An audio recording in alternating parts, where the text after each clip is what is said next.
सभी जगत के सभी जीवों का, सभी प्राणियों का कल्याण हो, सब सदा सुखी हों, सब निर्भय हों, सब निर्वैर हों, सब निर्विकार हों, सबकी स्वस्थ मुक्ति हो। मैं शुद्ध सांसों का मनचंगा साधना गुरु परिवृतधारिया आज दिल्ली जो भारत की राजधानी है उसके तालकटोरा स्टेडियम में संपूर्ण बहुजन समाज के संतों, गुरुओं, भिक्षुओं का, विद्वान अम्बेडकरवादी लोगों का एक सत्संगत आयोजित किया गया। भारत की धरती में पहली बार रविदास, समस्त रविदासी संत, कबीरपंथी संत, बौद्ध भिक्षु, तमाम संगठनों का, तमाम लोगों का यहाँ सत्संगत हुआ है, जिसमें बहुत अति महत्वपूर्ण लोगों की उपस्थिति रही है। मेरे साथ खड़े हैं माननीय सतेंद्र कुमार साहब, जो भारत सरकार की तरफ से विभिन्न देशों के राजदूत आप रहे हैं। मेरे बगल में इधर मेरी जीवन साथी खड़ी है पूनम एडवोकेट,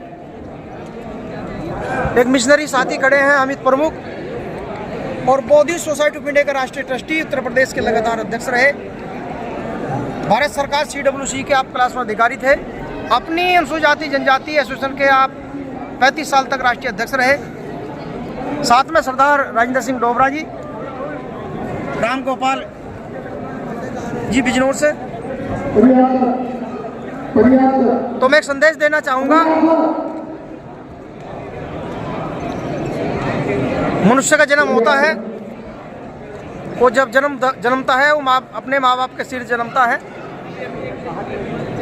जिस परिवार में जन्मता है, जिस जगह जन्मता है, जिस संस्कृति में जन्मता है, उसके ऊपर उस परिवार के, समाज के लोग कुछ परंपरावादी संस्कार थोपना शुरू करते हैं। वो पुण्य आत्मा, वो कोमल मन धीरे धीरे विचलित होने लगता है, बेहोश होने लगता है,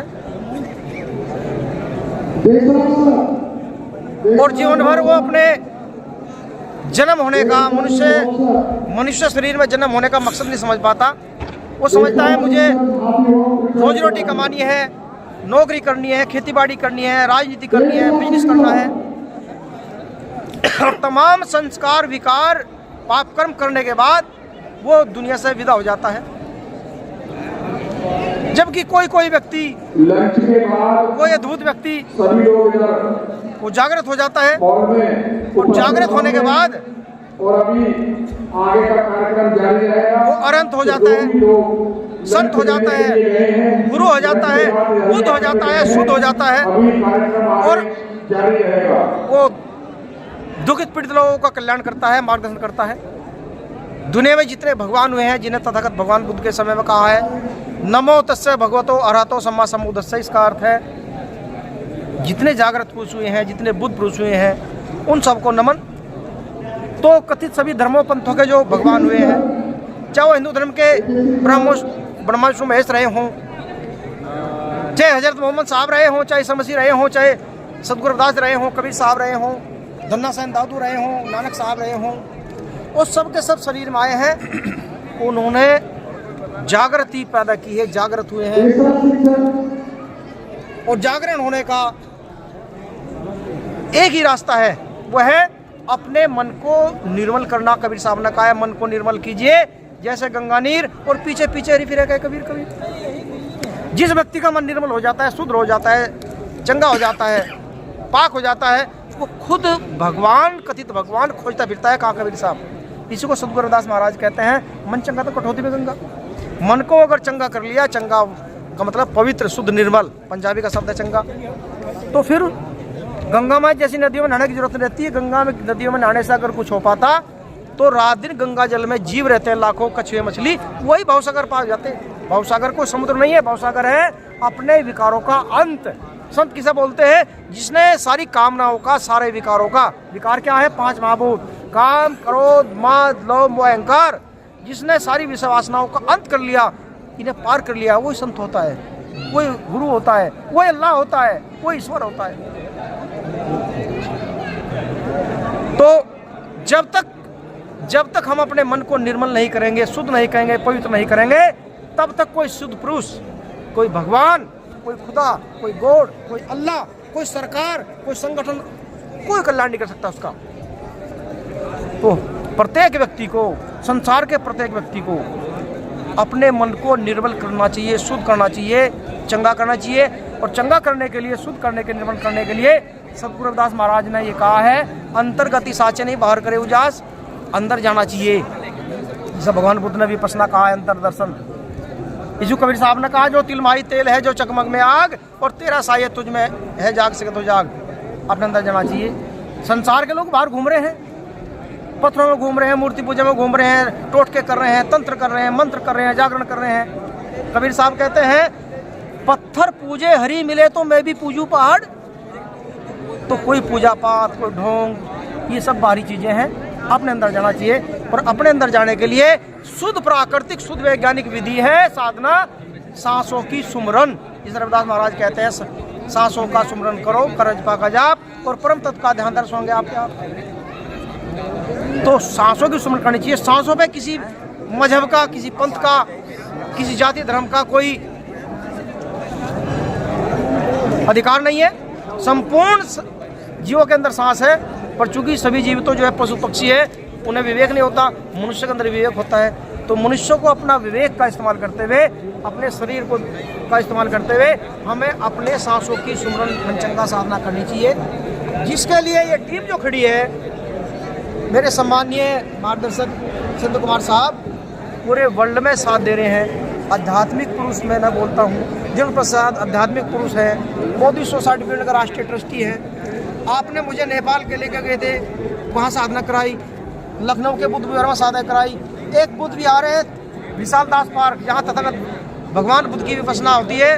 वहाँ बाबा साहब डॉक्टर अम्बेडकर भिक्षु प्रेमानंद से मिलने के लिए 3 बार गए थे अपने जीवन में। उस बुद्ध विहार में वहाँ के जो भंते करुणाशील है, उनके नेतृत्व में साधना कराई थी। आपने कराई थी माननीय जी प्रसाद जी ने। मेरी जो जीवन साथी है पूनम एडवोकेट, ये तमाम महिला फ़ोन करती रहती हैं जो फिजिकल बीमार होती हैं। बड़ा हैरानी की बात है, किसी को जानकारी नहीं है। ये शुद्ध सांसों की मनचंगा निर्मल साधना से सारी शारीरिक मानसिक बीमारियां ठीक हो जाती है। जिसे मेडिकल साइंस भी मना करती है, ये ठीक नहीं हो सकती, वो बीमारी ठीक होती है। जिसका उदाहरण खड़े हैं माननीय जी प्रसाद जी। अब ये बताएंगे, आप बीमार हुए थे 2 साल पहले, और जब बीमार हुए, जब डॉक्टर ने मना किया, ठीक नहीं कर पाए, तो ये साधना की सांसों की मनचंगा आप ठीक हो गए तो आप बताएंगे। मेरी वाइफ की डेथ हो गई थी जी, तो थोड़ा टेंशन में रहता था, तो हमको खाने का टेस्ट मतलब बंद हो गया। उसके बाद इसके लिए कई डॉक्टरों से दवाई खाई, सरकारी अस्पताल से भी लिया, कोई फ़ायदा नहीं हुआ। अचानक धारिया जी से मेरी बात हो गई, हमारी बहुत पुराने दोस्त जी, तो इन्होंने कहा आप सहारनपुर आ सकते हो। तो हमने कहा मरता क्या न करता। उनके घर गया, इन्होंने 4 दिन शाम सुबह लगभग 1-1.5 घंटा शाम सुबह इन्होंने भगवान बुद्ध की वंदना करने के बाद, सब कुछ करने के बाद, सांसों का बताया तरीका। किस तरह हम लोग आंखें बंद करके सांस लेते रहे 1.5 घंटा पर डे, दोनों टाइम। और चौथे दिन मैं बिल्कुल स्वस्थ हो गया। हमने क्षमा मांगी अपनी बहू से भी कि भैया घर जाने दो, तो घर चला गया अपने। और लोग कहने लगे, अरे ये क्या हुआ भाई, सारे डॉक्टर फेल हो गए और धारिया जी पास हो गए। तो इस दौरान आपने कोई दवाई ली बीच में? कोई दवाई नहीं भाई। इसके बाद दर्जनों जगहों पे हम इनको ले गए और सबको यही बताया। तो इसमें बड़ा ताकत है, सब कुछ अपने पास है, लेकिन जानते नहीं हम लोग, तो क्या करें। तो देशवासियों के लिए आप क्या संदेश देना चाहेंगे? सारे देशवासियों को इस तरह का मनचंगा जो इन्होंने चला रखा है, तमाम लोग करते हैं, तो उनको इससे दवाओं से बचने के लिए, पैसों से बचने के लिए, ना पैसा खर्च होगा उसमें, ना पाखंड में पैसा खर्च होता है। सारी तरह से खर्चे बंद हो जाएंगे और सुबह शाम 3 दिन 4 दिन करो, आप चंगा हो जाएंगे।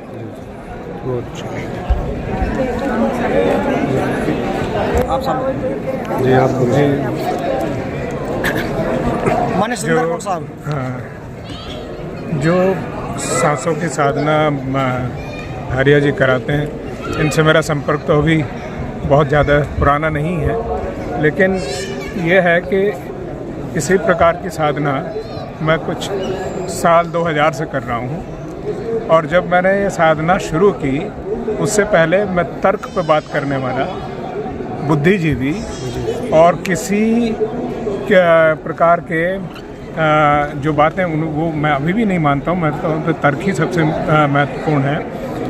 तो जब हमने साधना शुरू की, जिन्होंने मुझे करवाई, तो मैंने उनसे कहा जी मेरा तो फिलॉसफी में बहुत इंटरेस्ट है, मैं बहुत पढ़ता हूँ। तो उन्होंने कहा डोंट रीड। तो मैंने कहा ये पता नहीं कैसे गुरु हैं, टीचर हैं, जो मुझे कह रहे हैं डोंट रीड। तो हमने छोड़ दिया और उन्होंने कहा just practice what I told you. तो मैं प्रैक्टिस शुरू किया। 7 साल प्रैक्टिस करने के बाद अब यह हुआ कि उसका सबसे बड़ा जो आश्चर्यजनक परिणाम मेरे सामने ये था कि अब मुझे किसी किस्म की किताब पढ़ने की ज़रूरत ही नहीं है। अब मैं गीता पढूं, रामायण पढूं, महाभारत पढूं, कोई भी धार्मिक आध्यात्मिक ग्रंथ पढूं, उसका जो मैसेज है, जो कोर है, वो 1 सेकंड में जब सामने आता है तो सारी पढ़ने की ज़रूरत नहीं रह जाती। तो ये जो हमें चीज़ दी है कि जो वेदांता है या भगवान बुद्ध की का भी मैंने जो किताब मुझे 2007 में श्रीलंका में मिली थी, वो मैंने आके अब दोबारा पढ़ी, तो मुझे मैसेज मिल गया कि तो सब कुछ तो मैं जानता हूँ। तो अब इसलिए हमने सोचा कि इस चीज़ को, इस विचार को, ये प्राकृतिक है। और मैं लोगों से मजाक में कहता हूँ कि भाई सांसों से ज़्यादा सेक्युलर कोई चीज़ नहीं है। जब आप उसको रेगुलेट करना सीख जाएंगे तो फिर आप हर धर्म, हर संस्कृति, मानवता को पूरी तरह से समझ जाएंगे। और वही सबसे बड़ा संदेश है। जब दया, करुणा, अहिंसा जो आपको बताया जाता है कि ये जो 8 प्रकार हैं, ये करोगे तो आप योगी बनोगे, मैं कहता हूँ आप योगी नहीं बनोगे, योगी तब बनोगे जब पहले प्रैक्टिस करोगे। तो ये इसलिए अब हम इस संदेश को आगे बढ़ाने के लिए आचार्य जी के साथ लगे और इसको बड़े स्तर पर ले जाने का प्रयास करें। धन्यवाद। आप कुछ कहना चाहेगी? सतनाम लाउडली सतनाम। ये जो मंचन का साधना जो खड़े के द्वारा कराया जाता है, इसे के को भी इस साधना के बारे में बताया, डिस्कस कर महिलाओं को इसके बारे में बताया। आवाज़ कम हो, चलो बोलो। सांसों का सुमरण मंचंगा साधना जो गुरु परिंद्राचार्य जी के द्वारा कराए जा रहे हैं, उसमें मेरा जैसे हो रहता है, महिलाएं अक्सर मुझसे बातचीत करती रहती हैं इस बारे में। महिला को गाइड करती हूँ। बहुत ज़्यादा दुखित पीड़ित जो महिलाएं होती हैं मुझसे संपर्क करती हैं, तरह तरह की अपनी परेशानियाँ बताती हैं, फिज़िकली, मेंटली। तो जब मैं मुझे ये सांसों का सुमरण साधना के बारे में बताती हूँ और कराती हूँ, फ़ोन के थ्रू हम लोग उनको जोड़ते हैं, तो धीरे धीरे जब वो प्रैक्टिस में आ जाती हैं तो वो खुद से ही कहने लगते हैं कि उनकी जो तकलीफें हैं वो ठीक होने लगी। ये जो सांसों का सुमरण साधना, पंचंगा साधना है, ये हर एक जो भी जगत के जीव है सबके लिए मंगलकारी है, सबको ये करनी चाहिए, इससे सबको फ़ायदा हो। जी धन्यवाद। साधना कराते हैं गुरु जी। मैं इसमें पिछले 1 साल से इनके ही द्वारा मैंने की थी। आज मेरा एक अनुभव है साधना से, सांसों का सिमरन करने से, कि आपकी जो दिमागी टेंशन आपकी होती है ना, वो बिल्कुल जीरो। तर्क करने की जो शक्ति आदमी, जब तर्क होता है तो टकराव होता है दूसरे से। आप अगर किसी को गलत भी सिद्ध करोगे तो भी आप उसको अपना बैरी बनाओगे, वो सब खत्म हो जाती है। शरीर के सब रोग नष्ट होते हैं सांसों की साधना से। तो और जब मुझे ये परिवर्तन मिला, मुझे लगा कि हाँ, अगर कोई है एक पॉजिटिव एनर्जी तो वो सांसों का सिमरन है। तो मैं भी पिछले 1 साल से धारी जी के साथ ही मनचंगा साधना के शिविर भी कराते हैं हम जी। लोग। और जहाँ जब कोई बुलाता है, पूनम जो है बहन जी हमारी, वो हमें मैसेज छोड़ते हैं कि भैया वहाँ पहुँचना है, वहाँ पे सांसों का सिमरन कराते हैं। और हम चाहते हैं कि हर घर में ये शुद्ध सांसों की मनचंगा साधना पहुँचे और जन जन का जीवन सुखी हो, मंगल हो और जन हर घर में सुख शांति का समावेश हो। जी, बहुत बहुत धन्यवाद आपका। हम नमामि संग नमामि नमामि शब्द।